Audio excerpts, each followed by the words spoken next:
Can you dive on pure oxygen? Look, the thing is, hey guys, it's Mike. Today I'm answering the most interesting questions on Reddit. Let's get started. Question number one. Question number one is, this person is considering scuba diving and they're saying, look, I'm a beginner and I'm hearing some things. Is diving dangerous? Okay, this question, as a scuba diving instructor, as a scuba dive center owner, you get this question asked a lot, especially by parents or nervous divers. And let me tell you that scuba diving is a safe sport. Think about it this way. PADI alone certifies 1 million new divers. And there are active 6 to 10 million divers around the world diving year-round in all kinds of conditions. But if we get one diver death, it'll send shockwaves through the industry, newspaper articles, social media posts, YouTube interviews and reviews. It's to show you how much of a death can stand out, because it is not the norm. Diving is a safe sport. The reason why you have so much training, the reason why it's recommended to go with a dive master or an instructor even after you're certified, is because if things go wrong, they go wrong quick. All right, so that's where the danger in diving comes. Overall, it's a very safe sport, and it's a long and durable sport that you can dive for many years into your life. And if you stay within your limits, you check your air every 3 to 5 minutes, you will never run out of air. If you never run out of air, you won't have to borrow air from your buddy. You won't put yourselves in those dangerous situations. If you have a dive computer and you follow those limits, you won't go into DCS and get an AGE and all these things. We took diving standards set by the US Navy, and then for recreational, we made them even safer. Diving is a safe sport. Just don't be stupid. Don't do things that you aren't trained for, that you're not comfortable with. Make sure you communicate with your buddy. Make sure you know your buddy. If you're not ready to dive, dive with the dive master, dive with the instructor. Continue your training. This is a very safe sport. You have nothing to worry about. Follow what you learned. Keep diving, keep getting experience, get refreshers if it's been a while. You will enjoy the sport. It's a beautiful sport, and I wish you many, many happy years of fantastic diving. Question number two. This person owns a regulator, and there's a little dust cap on a regulator that keeps water from going inside. You're supposed to screw that on. Now this person forgot and submerged the regulator in a cleaning tank. So that means water has gone inside the regulator, because it's not watertight anymore because that cap is off. So the number one thing that you have to be careful with here, what it really comes down to, the damage that will be caused by not taking care of this properly, is your gauge. Your biggest exposure is your gauge. If you don't do this right, you'll end up buying a new gauge, because when you turn it on, if it goes to your LPI or your Octopus or your regulator, the water will just come out by itself. But with the gauge, there's no exit. So it'll send water down into the gauge, and it's closed off, so the water will sit there and it'll start to corrode the gauge away. It won't work properly. The paint will start to fade. You'll get condensation, so you won't even be able to read what it says. So your gauge is your biggest exposure here. When this happens, the number one thing you should do is bring it out, okay? Let it dry in the sun, hung up so hoses can go. You can also unscrew the hose and blow out through the hoses like on the Regulator, Octopus, and the LPI. But make sure with the gauge, you leave the gauge part the highest so it can drain out. That's what you need to protect. Okay, you will be fine, but if not, at the end of the day, you'll have to buy a new gauge, which is not end of the world. So my advice would be that, dry it out, lift it up, protect your gauge, and don't go diving for a couple days. Let it sit in the sun or just in a warm area, and you should be fine. Question number 3. Will a scuba tank explode even if it's empty? No, it won't explode if it's empty. It only explodes because it's under pressure and it can't contain that pressure anymore, so it explodes. So if it's empty, there is no pressure and nothing will happen to that tank. Now, I want to add to this. Your scuba tank will not explode. Inside of your scuba tank, there's a copper disc, very thin copper disc that's called a burst disc. And at a certain pressure, that piece of copper will rupture and it'll leak air out, and that prevents an explosion.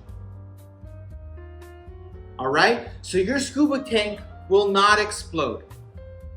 You should also, regarding an empty scuba tank, never leave it empty. If you leave it empty, there's no positive pressure pushing against the entry to the inside of that tank. So moisture can come in, dirt can come in, dust can come in. By having just a little bit of pressure in your scuba tank, it's pressing against that entrance and it's creating a nice seal for nothing to come in, and it's gonna stay nice and clean for a long time. Just a quick reminder, every year you do a visual inspection on your tank. Every 5 years, you do a hydrostatic inspection on your tank. All right, a hydrostatic inspection, they take that tank, they put it in a tub of water, they pressurize it, the tank will expand, and then they release the pressure. And then they'll measure how much water has left that tank, so then they'll know how much the scuba tank expanded. If it expands beyond a safe rate, it will fail its hydrostat. If it's within normal range, it will get chopped in a new date on the tank, and it's good for another 5 years. Tanks can last for 20, 25, 30 years if they're maintained well. Question number 4, I can't reach my tank valves. This guy is saying that he's practicing, but his arms are about the length of a breakfast sausage. So look, we teach a lot of kids, and a lot of kids suffer with this. They aren't able to reach back there. And if you put the tank too high, then you can't put your head back and you get stuck, you bang your head. So what you can do is put your left hand behind your tank and lift that tank up and then try to reach, or you can kind of swing it to the side and do it. Now, by right, if you go in, he's talking about a negative entry. That means you're going into the water without air in your BCD because there's a strong current. You gotta get down quick before the current pulls you away. So negative entry, you're going back with just weights, and that's gonna pull you down to the bottom from the second you get in the water. So he's saying, I did that, I couldn't turn on my tank. So by right, you should be nearby your buddy and you can point to them and they could do that. But if really you're too deep to go to the surface and you're not able to reach and you can't get your buddy to do it, you learn this open water course. Take this gear off, bring it around, and do it. When you're doing that, be aware of your depth. Because when you're not thinking and you're worried about running out of air, you're gonna be holding your breath. And when you're holding your breath and you're moving around, you're gonna start to shoot up, and that can be dangerous. So keep an eye on your depth as you're doing that, all right? But practice lifting it up with your left hand to reach, pulling it to the side to get it this way, whatever you can do. You can loosen up your shoulder straps and kind of pull it around a bit. Practice going to pool, that's a good skill to know. Practice taking off your gear, all these kinds of things. All right, the question in the title, the question you've been waiting for. Can you dive on pure oxygen? Look, the thing is that you cannot dive on pure oxygen. A lot of scuba divers, especially beginners, will say, oh, I'm going diving with my oxygen tank. It's not an oxygen tank, it's an air tank with 21% oxygen. And you are breathing in that scuba tank the same air you're breathing right now. Okay? The reason why you cannot dive with 100% oxygen is because of something called partial pressures. To find out a partial pressure of a gas in a gas mixture or in a pure gas, you take the percentage of that gas and you multiply it by the amount of bar at that depth.